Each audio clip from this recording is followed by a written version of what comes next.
Show you how to name your courses. When you first open up to the Home tab, you'll see your courses laid out on the left-hand side, along with a drop-down for individual reports for these courses. Let's change the name of Course A.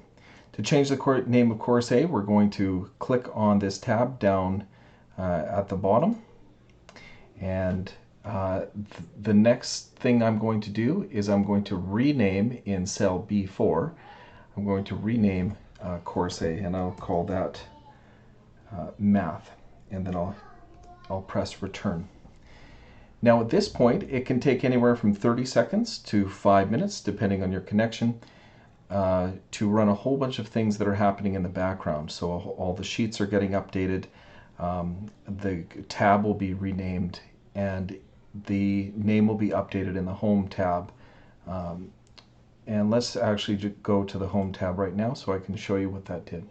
So here we have the Math. Math now appears here. And of course, Course A doesn't exist anymore because we changed the name, but we can select Math from the new drop-down. And again, it did update also automatically the name of the tab. So you don't need to change the tab names, you just do everything from within the course tab at the bottom.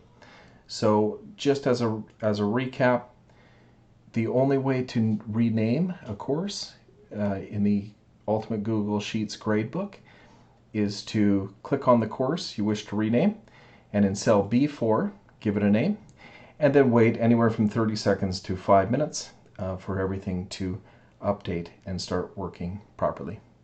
Thank you.